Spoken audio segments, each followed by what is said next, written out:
তোমার চোখ দুটো ধীরে ধীরে বন্ধ করো। না, কিছু করতে হবে না, কিছু বুঝতে হবে না। রিল্যাক্স, কেবল শুনতে থাকো। কল্পনা করো তুমি একা হেঁটে চলেছ একটা লম্বা পথ ধরে। এখন রাত, চারপাশে খুব বেশি শব্দ নেই, না কোনো গাড়ির হর্ন, না মানুষের ভিড়। তুমি একেবারে একা। শুধু নরম বাতাস আর তোমার পায়ের শব্দ তুমি শুনতে পাচ্ছ। হাঁটতে হাঁটতে তুমি একটা পুরনো বাড়ির সামনে এসে দাঁড়ালে। অদ্ভুত একটা বাড়ি। এই বাড়িটা তুমি আগে কখনো দেখোনি। আবার মনে হতে পারে যে সারা জীবন ধরেই হয়তো চেনো। দরজাটা অল্প খোলা আছে। তুমি ভেতরে ঢুকলে। ভেতরে ঢুকেই দেখলে অসংখ্য ঘর, একটার পর একটা, একটার সঙ্গে আরেকটা লিঙ্ক হয়ে রয়েছে। প্রথম রুমের ডোরে লেখা, যদি সেদিন অন্য একটা সিদ্ধান্ত নিতাম। সেকেন্ড রুমে লেখা, যদি ভবিষ্যতে খারাপ কিছু হয়। থার্ড রুমে লেখা, মানুষ আমাকে নিয়ে কি ভাবছে। ফোর্থ রুমে লেখা, আচ্ছা আমি কি আদৌ ভালো, বা আমি এই সোসাইটির জন্য কোনো কাজে আসছি কি। তুমি ধীরে ধীরে বুঝতে পারবে এটা কোনো সাধারণ বাড়ি নয়।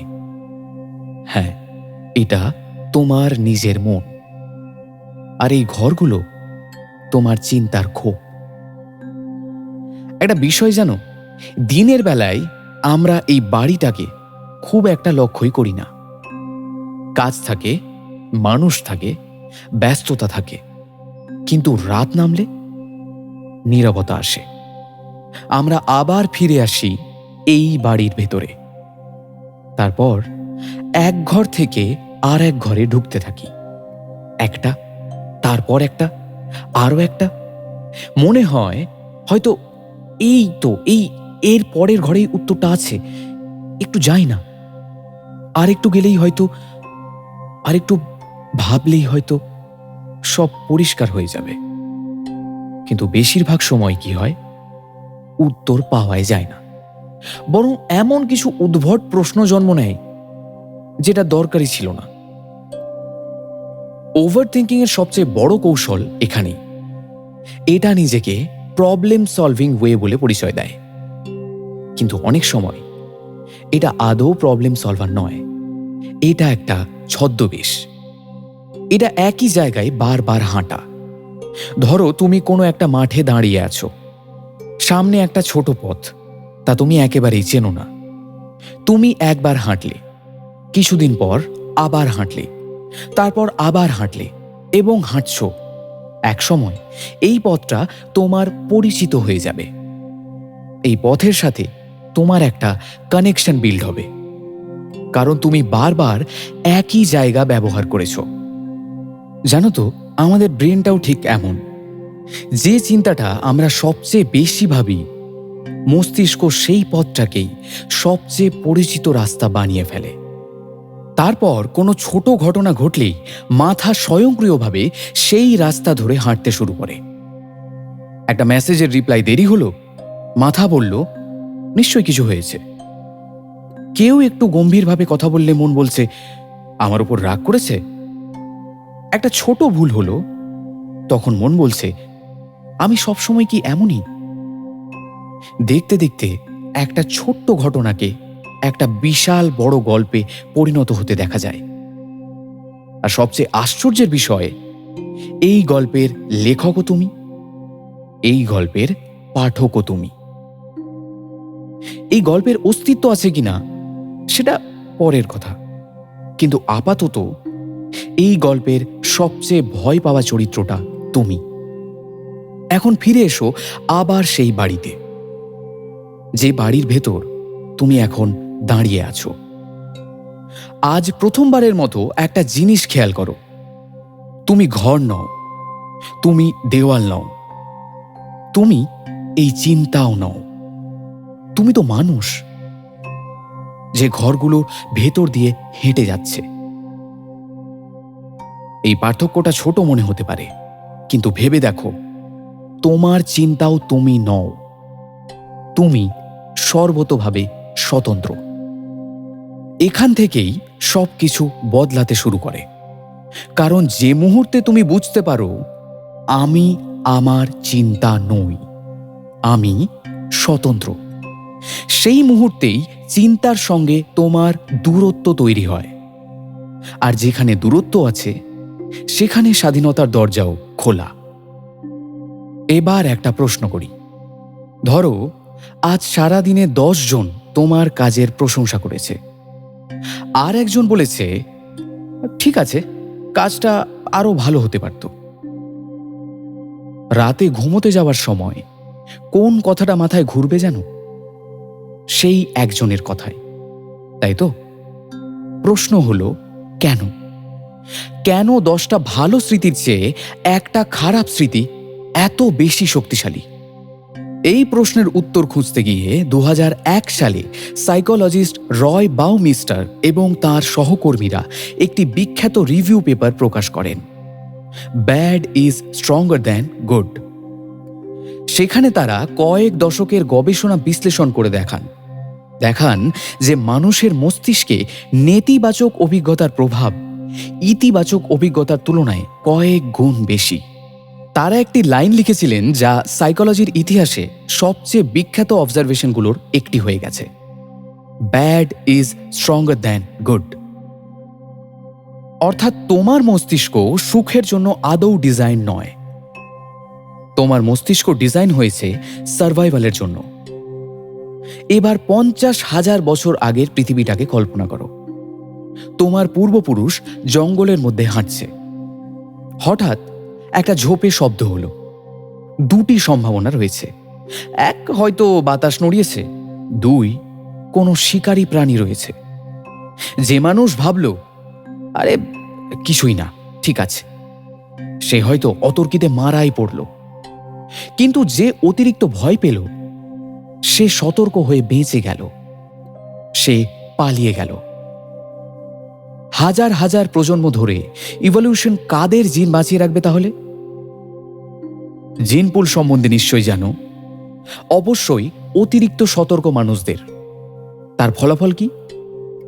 আজ 2026 সালে তুমি হয়তো বাঘের ভয় পাচ্ছ না, কিন্তু তোমার ব্রেইন এখনো সেই পুরনো সফটওয়্যারে চলছে। এখানে বাঘের জায়গা নিয়ে নিয়েছে exams, relationship, career, social rejection, failure. তোমার ব্রেন এখনো বিপদ খুঁজছে। পূর্বপুরুষদের মতো তোমার ব্রেনে এখনো বিপদ খোঁজার টেন্ডেন্সি থেকে গিয়েছে। এখন শুধু বিপদের রূপ বদলেছে। সালটা 2010। হার্ভার্ড ইউনিভার্সিটির সাইকোলজিস্ট ম্যাথিউ কিলিংসওয়ার্থ এবং ড্যানিয়েল গিলবার্ট প্রায় 2.5 লক্ষেরও বেশি ডেটা পয়েন্ট বিশ্লেষণ করে একটি গবেষণা করেন। তার ফলাফল জানো? মানুষ তার জেগে থাকা সময়ের প্রায় 46.9% সময় বর্তমানে তো থাকেই না, মন অন্য কোথাও ঘুরে বেড়ায়, হয় অতীতে, নয় ভবিষ্যতে, অথবা একটা নিছক অলীক কল্পনায়। আরও একটা ইন্টারেস্টিং ব্যাপার, যেটা ইতিমধ্যে আগেও বলেছি, যখন মন এভাবে ঘুরে বেড়ায় তখন মানুষ সাধারণত কম সুখী থাকে।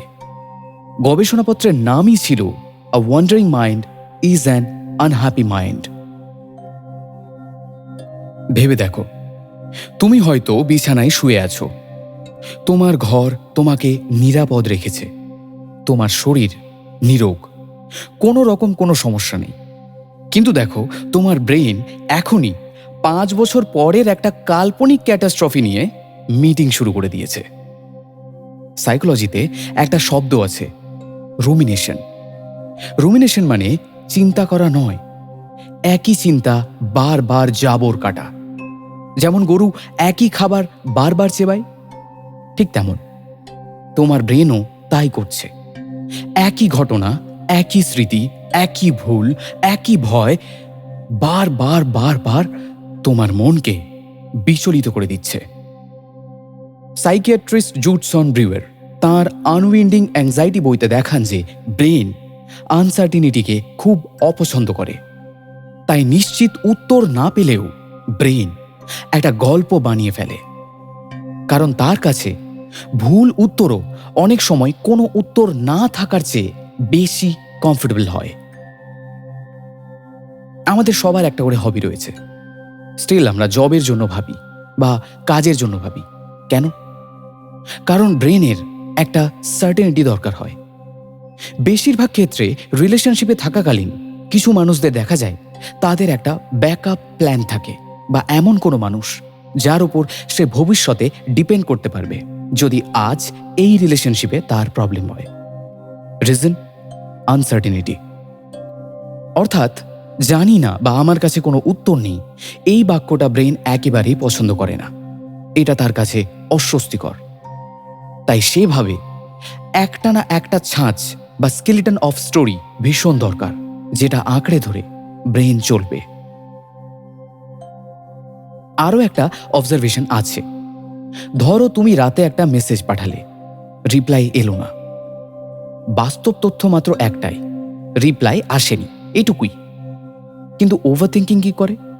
1 মিনিট পরে হয়তো ব্যস্ত আছে, 10 মিনিট পরে হয়তো রাগ করেছে, 1 ঘন্টা পরে আমাকে ইগনোর করছে কি, রাত্রি 2টোর পর হয়তো আমি জীবনে কারো কাছেই এত গুরুত্ব পাই না, হয়তো সম্পর্ক শেষ।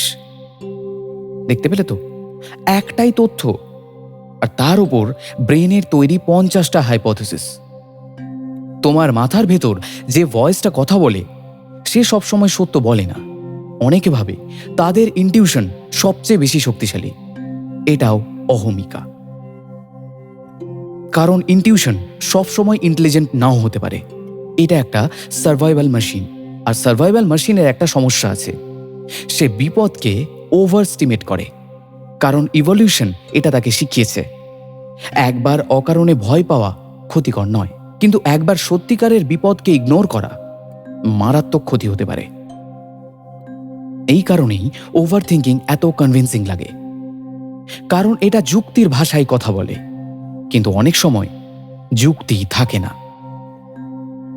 এতক্ষণে হয়তো বোঝা গিয়েছে ওভার থিঙ্কিং এর স্ট্রাকচার। এখন সবচেয়ে গুরুত্বপূর্ণ প্রশ্ন, এর সমাধান আদৌ কি সম্ভব? না, প্রথমেই একটা ভুল ধারণা ভাঙতে হবে। বেশিরভাগ মানুষ মনে করেন আমাকে চিন্তা হয়তো একেবারেই বন্ধ করতে হবে, কিন্তু নিউরোসায়েন্স আর সাইকোলজি গত কয়েক দশক ধরে একেবারে উল্টো সুরই ধরেছে। 1987 সালে সাইকোলজিস্ট ড্যানিয়েল ওয়েগনার একটি বিখ্যাত এক্সপেরিমেন্ট করেন। মানুষকে বলা হয়েছিল সাদা ভালুকের কথা একেবারে ভাববে না। অ্যাজ এ রেজাল্ট তারা আরও বেশি সাদা ভালুকের কথাই ভাবতে শুরু করে। পরে এই ফেনোমেনাকে বলা হয় হোয়াইট বিয়ার এফেক্ট বা আইরনিক প্রসেস থিওরি। অর্থাৎ যত বেশি বলবে আমি ওভারথিঙ্ক করব না, তত বেশি ব্রেন ওভারথিঙ্কিংয়ের দিকেই এগিয়ে যাবে। তাই প্রথম সমাধান, থট কন্ট্রোল করা যাবে না, থটকে অবজারভেশন করতে হবে। চিন্তার সঙ্গে কোনো রকম কোনো যুদ্ধ নয়, চিন্তাকে শুধু দেখো। মেঘ যেমন আকাশে আসে আর চলে যায়, তেমনই একটা ভয় এলো, তাকে অবজার্ভ করো। একটা সন্দেহর উদ্রেক হলো, তাকে অবজার্ভ করো। একটা খারাপ স্মৃতি এলো, তাকে অবজার্ভ করো। কিন্তু তাকেই সত্যি ধরে নেওয়ার কোনো মানে নেই। একটা কথা মনে রাখতে হবে, তোমার মাথায় যা আসে সবকিছু তোমার বিশ্বাস করার প্রয়োজন একেবারেই নেই। কখনো কখনো ব্রেন শুধুমাত্র প্রবাবিলিটি দেখায়, রিয়ালিটি নয়। বৌদ্ধ দর্শনের একটা পুরনো শিক্ষা আছে, তুমি নদীর জল নও, তুমি নদীর তীরে দাঁড়িয়ে থাকা একজন পর্যবেক্ষক মাত্র। ওভারথিঙ্কিং এর ক্ষেত্রেও এই একই কথা চলে। তুমি তোমার চিন্তা নও, তুমি সেই মানুষ যে চিন্তাগুলোকে স্বতন্ত্রভাবে লক্ষ্য করছে। এবার একটা ছোট্ট অনুশীলন। আজ রাতে ঘুমানোর আগে যদি কোনো চিন্তা আসে, তাকে থামানোর চেষ্টা একেবারেই করবে না। শুধু বলবে, ইন্টারেস্টিং, আমার ব্রেন এখন একটা গল্প তৈরি করছে। ব্যাস, কোনো বিচার নয়, কোনো লড়াই নয়, কারোর প্রতি কোনো প্রতিশোধ নয়। শুধু লক্ষ্য করো তোমার হার্টের রিদম, তোমার অবজারভেশন। কিছুটা সময় নিজেকে দেওয়াই যথেষ্ট। ওভারথিঙ্কিংয়ের সবচেয়ে বড় খাদ্যই হচ্ছে ভয়, আর ভয়কে সবচেয়ে বেশি শক্তি দেয় প্রতিরোধ। যখন তুমি প্রতিরোধ বন্ধ করে দেবে, তখন ধীরে ধীরে সেই চিন্তার শক্তিও কমতে শুরু করবে। আজকের এই যাত্রার শেষে একটা কথা মনে রেখো, তোমার মাথার ভেতরে হাজারো চিন্তা থাকতে পারে, কিন্তু তুমি সেই চিন্তাগুলোর সমষ্টি একেবারেই নও। তুমি তার চেয়ে অনেক বড়, অনেক বড়, অনেক অনেক গভীর, অনেক শান্ত। আর হয়তো তোমার ভেতরে যে অস্থিরতা অনুভব করো, সেটা সবসময় ওভারথিঙ্কিং নয়। কখনো কখনো সেটা আরো হয়তো গভীর কিছু, একটা দীর্ঘস্থায়ী শূন্যতা, একটা অদৃশ্য ক্লান্তি, একটা এমন অনুভূতি যার কোনো স্পষ্ট কারণ খুঁজে পাওয়া যায় না। সেই অনুভূতির নাম ডিপ্রেশন। পরের পর্বে আমরা কথা বলবো সেই নীরব অন্ধকার নিয়ে, যেখানে মানুষ সবসময় কাঁদে না, সবসময় ভেঙে পড়ে না, কিন্তু ধীরে ধীরে জীবনের রং হারিয়ে ফেলতে শুরু করে। খুব তাড়াতাড়ি আসছে ডিপ্রেশন টক্স, সেখানেই দেখা হবে আমাদের। আজকের মতো এখানেই। কেমন লাগলো আপনাদের অবশ্যই জানাবেন, এবং কে কোথায় থেকে শুনছেন তা জানাতে ভুলবেন না। ধন্যবাদ।